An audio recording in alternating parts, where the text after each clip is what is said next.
Okay, thank you, Elise. And I think the last work that you presented, Elise, was a very nice transition to my presentation. I will try to keep that sort of a higher level, talking about methods for decision making, about investments for disruptions, and I'm going to discuss in particular how to deal with uncertainty, because disruptions that have not yet occurred are inherently uncertain. And I think a lot of the discussion is quite general in the broad scope of resilience that we have covered. But some examples are more specifically focused on the effects of climate change and investments in infrastructure to deal with that. So to start off, the concept of uncertainty is it's also a broad concept, and I think we tend to stay mostly on the left side of this scale, where we have the statistical uncertainty, where we have a set of scenarios that might occur that we can assign probabilities to. That lends itself nicely to mathematical calculations and so on, and it's so often called risk. But then we can move further out to the right side of that scale, where not only the probabilities there are not only probabilities to scenarios, but also the scenarios themselves might be uncertain.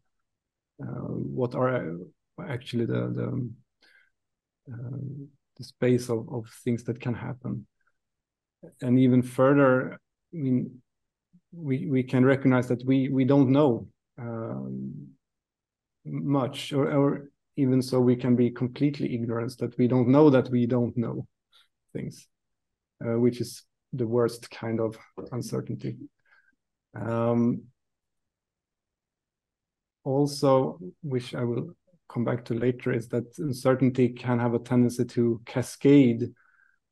For example, when considering the impact of climate change and rising sea levels, we might have uncertainty in the global projections, but then when we move from those global projections down to more specific regional and even local levels where we need to make decisions, then these uncertainties multiply and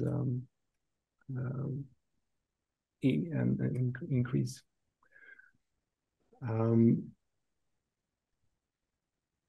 So I will frame this presentation around some work done by colleagues at KTH in Stockholm that identified 3 principles or themes for robust decision making in the face of uncertainty. And the first principle is how we embrace those uncertainties. So do we recognize them at all? And if so, how do we do it? Keeping in mind this scale of different types of uncertainties. Then the second principle is where do we start? How do we approach the decision making? And the principle here is that to start with a specific decision situation and then research the consequence of different options. I'll come back to each of these principles in more detail. And then the third principle is to seek robust solutions. So this part is basically about how then do we choose among different options? How do we find options that work well in the face of many possible outcomes? I think some of the methods that Elise and Kelsey and others have talked about these days fall into different categories of these solutions.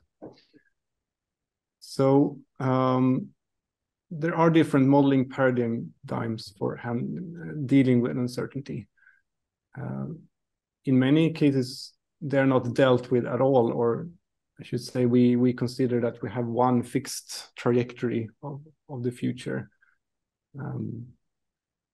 For example, in the basic cost-benefit analysis, I would say this is often the case, that we make one forecast and assume things follow that path. We can extend that to acknowledge that we have some, let's say, confidence interval around that trajectory, different possible outcomes, but still sort of centered around some most likely trajectory.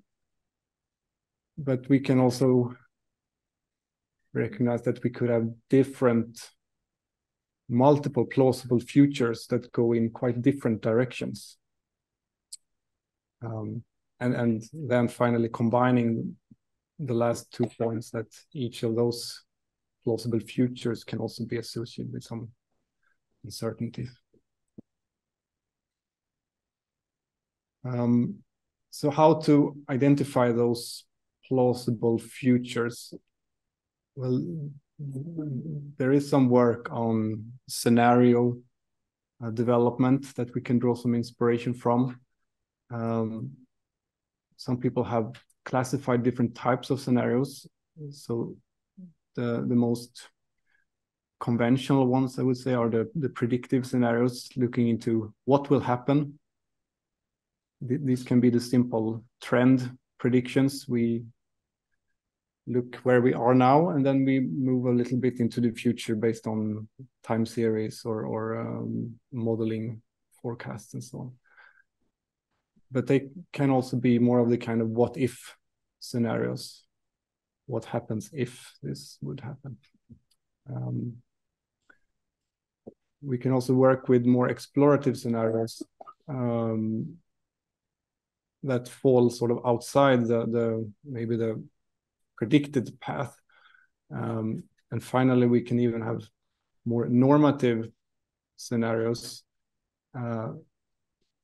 that look into how can a specific future be realized. That sort of leads into backcasting type of approaches, where we know the end goal, where we want to what we want to reach, sort of the life in the 1.5 degrees future, and then sort of the scenario then is about what would it take to get there. And depending on the type of scenarios we work with, we can cover a broader span of possible future states. If we look narrowly at trends for analysis, for example, we probably capture only quite a small space of possible futures. This is too small to read probably, but there was actually a good report from a previous ITF roundtable that lists a few methods for decision making under uncertainty. So, and the pros and cons of each of those methods. So we see cost benefit analysis there. We'll come back to that in a minute. We have multi-criteria analysis, real options analysis. I think the stochastic programming approach could possibly be considered another method here. And then we have the methods specifically called robust decision making, which I will also come back to a little bit more. So, muy bien, sí, muy bien. Estuvo por ahí tu jefa. Pues como a las 10 nos corrieron, creo, de 10 y media nos corren ahí de la OCDE. Sí, ¿no? ¿Ustedes cómo van con los preparativos? Les toca hoy, ¿no? If you are online, can you turn your microphones off? Ajá. Christopher, you have your microphone on.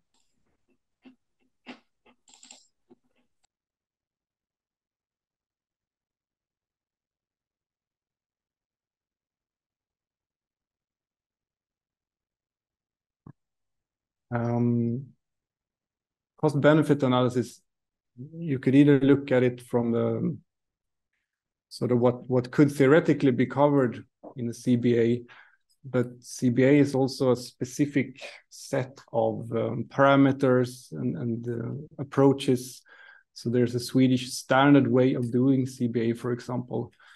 And there is a small chapter in the recent versions of that manual for how to deal with investments that focus on climate adaptation, that have the aim to reduce the impacts of climate change.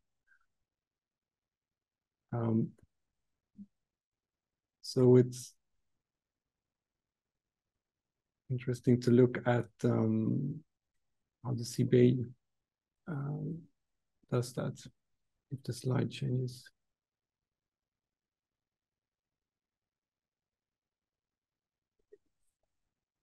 No, it's not a complicated slide, it's just this.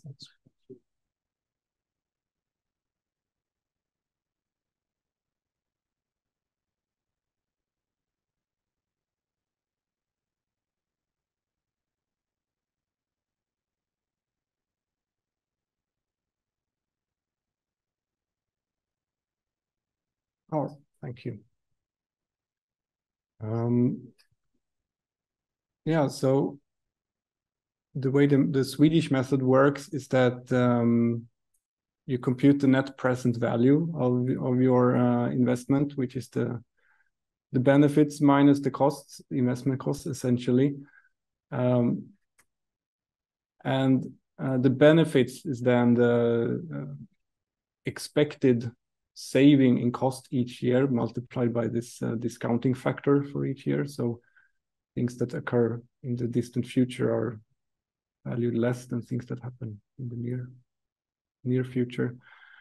And this expected cost is essentially just multiplying probabilities of different scenarios occurring with the cost saving that this investment would mean in that scenario. So again, we have this simple way of dealing with uncertainty. There's a finite set of scenarios that can occur. Each one has, we are expected to set the probability of each of these scenarios occurring. And then we just sum them up to one expected value. Then the second principle that my colleagues from KTH discussed was how to start the decision process. And they note that there are top-down processes and then bottom-up processes. And a top-down process is sort of starts by making the scientific assessment of the factors that may influence the system, which are then used as input for the decision and then sort of scaled down to the local level where the decisions are being made. There are other terms for similar approaches in the literature. On the other hand, a bottom-up process starts from the decision-making context to identify the relevant vulnerabilities and potential solutions, and then work from that upwards to find robust solutions. And it's interesting to note that the literature seemed to recommend taking this bottom-up approach rather than a top-down approach, especially when the uncertainties are severe or deep. Because the advantage is that from having to agree on difficult, controversial assessment of the future developments, you focus on the actual decision to be made and on finding potential solutions. Now, finally, the third theme, which is how to find these robust solutions. And you can categorize the approaches. There is a growing literature, of course, about how to deal with making decisions in a changing climate environment. Some can be categorized as static, which means that we basically have a predetermined strategy that should work satisfactorily under the full range of uncertain outcomes. So if we want to protect a bridge, for example, from flooding, we should make sure that when we build that bridge, it's, for example, sufficiently high above the mean sea level so that a flooding would be very unlikely. Whereas a flexible approach can adapt over time to the uncertainty, and it can allow switching between options depending on how the future unfolds. And even these adaptive approaches, they can be of different flavors. You can sort of have a static adaptive approach where you have some basic policy, and then you seek to make adjustments so that you stick to that pathway over time. Or you can really have a very dynamic adaptive approach where the actual pathway also can change over time and as new knowledge about the future states of the world become available.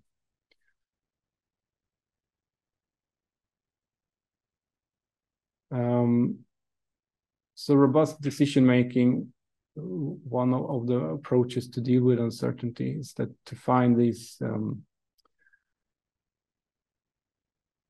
strategies that work well under a range of different future scenarios.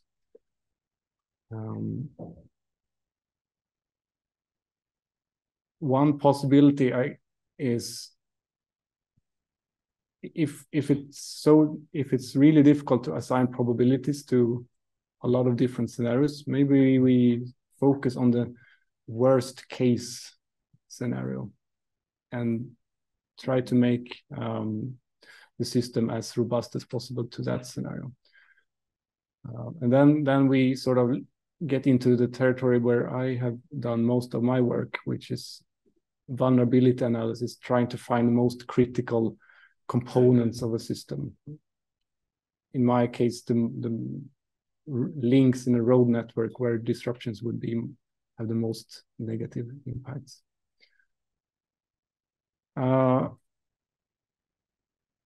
And we should say something also about antagonistic threats, which we haven't discussed, I think, so much, but Elise, for example, touched upon that, where we might have someone willingly seeking to inflict some damage to the transport system.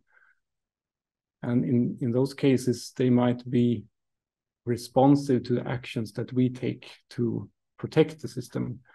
So if we protect a vulnerable site, the attack could be diverted to other sites of the system. So those type of situations can be handled by game theory, for example, where we have the defender and the attacker as two players in a game, and then assuming everyone acts rationally, the outcome can be expected to be some Nash equilibrium of such a game. This is an example of some of the first work we did on road network vulnerability, where we looked at what would happen if one link in the road network was completely disrupted. So all the traffic had to find alternative routes. I think a bit similar to the work Kelsey has done. And then we looked at, for each municipality here in northern Sweden, what are the worst case impacts if one link in the road network closes down. And the darker color here means that the worst case impacts are worse. And in many cases, those are links without any alternative routes. These are rural areas. So if that road is disrupted, there is no rerouting to be done.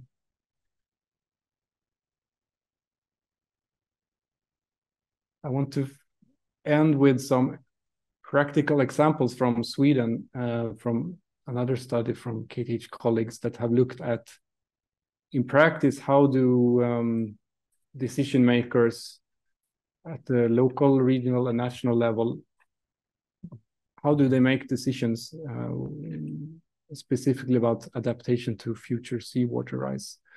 And in particular, how do they handle,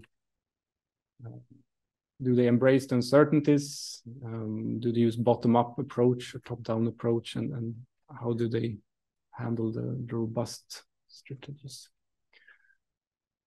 And the details are here if you want to have a look later. But in summary, they found a big discrepancy between the current approaches in practice and the core principles of the robust decision support approaches from the literature.